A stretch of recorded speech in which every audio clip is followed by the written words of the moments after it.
Hi, the knights of the seven kingdom. இந்த story பார்த்தீங்கன்னா ஒரு 6 எபிசோட்ஸ் விட்ருக்காங்க. ஃபஸ்ட்டு சீசனே அவ்வளோதான். கேம் ஆஃப் த்ரோன்ஸோட சீக்வல் இது. கேம் ஆஃப் த்ரோன்ஸ்க்கு அபவுட் 90 இயர்ஸ் பாஸ்ட்டு தான் இந்த ஸ்டோரி. ஒரு 2 ஹீரோஸ் பற்றி தான், சார் டங்கன் அப்புறம் தி எக்குன்ற கேரக்டரு. டங்க் பார்த்தீங்கன்னா ஒரு புவர் கைண்ட் அப்புறம் டால் சிம்பிள் நைட்டு தான் அவர். எக்கு வந்து ஒரு ஸ்மால் பாய், ஆனால் அவன் பொய் சொல்லியிருப்பான். அவன் வந்து ஒரு சீக்ரெட் ஆனால் ஒரு கிங்கு தான். டார்கேரியன் சேர்ந்த ஒரு கிங் அவன். ஆனால் இவன் கூட டங்க்கு கூட அவன் ஒரு சிப்பாயாக வேலை செஞ்சுட்டு இருப்பான். ஏன்னா டங்க்கு அவனுக்கு அவ்வளோ பிடிக்கும். சார் டங்கன் வந்து இதில் ஒரு விஷயத்தை உணர்த்தியிருப்பார் இந்த கதை மூலயமா. நம்ம பணக்காரனாவோ இல்லை ஸ்மார்ட்டாவோ இருக்கணும்னு அவசியம் இல்லை, ஒரு கிங்காக ஒரு வாரியராக ஆகிறதுக்கு அப்படின்ற விஷயத்த உணர்த்தியிருப்பார். எக்கு வந்து எதை உணர்த்துறான்னா, அவன் வந்து ஒரு பணக்காரன் அப்புறம் ஒரு கிங்காக இருந்தாலும் ஆர்டினரி பீப்புளை புரிஞ்சுக்கணும் அப்படின்றத உணர்த்துறான். இந்த 7 கிங்டம்னு பார்த்தீங்கன்னா அதில் வார் நடக்கும், கோட்டைகள் இருக்கும், கிங்ஸ் இருப்பாங்க. இவங்களோட எல்லாரோட கோல் என்னன்னா மக்களை பாதுகாக்கணும், மக்களுக்கு நல்லது செய்யணும்.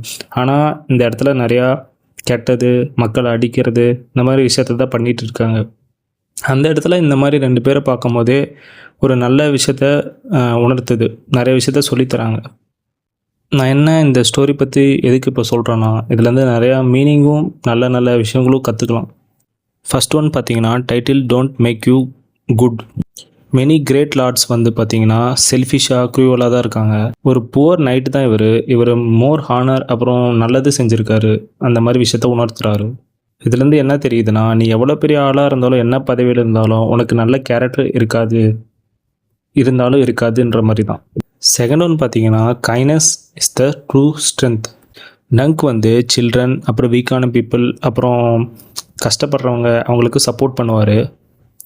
ஸ்ட்ரென்த்து வந்து ஒருத்தனை நம்ம அடிமட்டத்துக்கு தள்ளுறது ஸ்ட்ரென்த்து கிடையாது, நம்ம ஒருத்தங்களை ப்ரொடெக்ட் பண்ணுறது தான் ஸ்ட்ரென்த்துன்றதை உணர்த்தியிருக்காரு.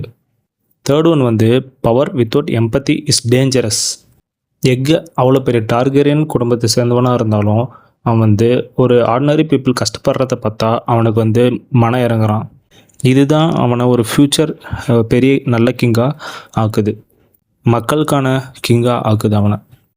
ஃபோர்த் ஒன் வந்து ஹானர் ஆஃப்டன் ரிக்வயர்ஸ் சாக்ரிஃபைசஸ். நம்ம ஒரு நல்ல விஷயத்த பண்ணும் போதே நம்ம ரெப்புடேஷனும் போகிறதுக்கு வாய்ப்பு இருக்குது, நம்ம சேஃப்டியும் போகும், நிறைய சாக்ரிஃபைஸ் பண்ண வேண்டியது வரும். ஈஸியாக கம்ஃபர்டபுளாக இருந்தால் ஹானர் கிடைக்காது, அதை தான் உணர்த்துது இது. ஃபிஃப்த் ஒன் பார்த்தீங்கன்னா, greatness can come from honourable and humble origins. Dunk வந்து ஒரு நாடோடி தான், எதுவுமே இல்லாமல் ஒரு டார்கெரியன் கிங்கே அவனுக்காக நின்று போராடின மாதிரி ஒரு பெரிய விஷயம் நடக்குதான். அந்தளவு ஹம்பிளாக கைண்டாக மக்களுக்காக குரல் கொடுத்துருக்கான். எக்கு வந்து ஒரு ராயல்ட்டி பீப்புளாக இருந்தாலும் அவன் வந்து ஒரு காமனராக தானே நடந்துக்கிட்டான், ஒரு பொதுமக்களாக தான் அவன் நடந்துக்கிட்டான். அதனால் அவங்க 2 பேருமே அவங்க 2 பேர்கிட்ட இருக்கிற விஷயத்த கற்றுருக்காங்க. அவங்க ஃப்ரெண்ட்ஷிப் இதில் நல்லாவே தெரியுது.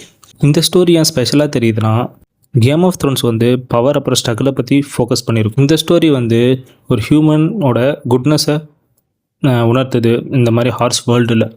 ஃபைனலாக ஒரு விஷயம் சொல்லணும்னா, நம்ம கிரேட்டாக இருக்கிறது நம்ம பர்த்லேருந்துலாம் வராது, நம்ம வளர்கிற விதமாக இருக்கணும், நம்ம பழகிறவங்களாக இருக்கணும், நம்ம மற்றவங்களுக்கு நல்லது செய்கிறதா இருக்கணும். இதுலேருந்து தான் கிரேட்னஸ் உருவாகும். அப்போ தான் மக்கள் நம்மளை பாராட்டுவாங்க, போட்டுருவாங்க. And thank you. இன்றைக்கான கண்டென்ட் முடிஞ்சிச்சு. மேலும் எனக்கு என் கண்டென்ட் பிடிச்சிருந்தா என்னை சப்ஸ்கிரைப் பண்ணுங்கள், சப்போர்ட் பண்ணுங்கள், லைக் பண்ணுங்கள், ஷேர் பண்ணுங்கள். Thank you. Until then signing off.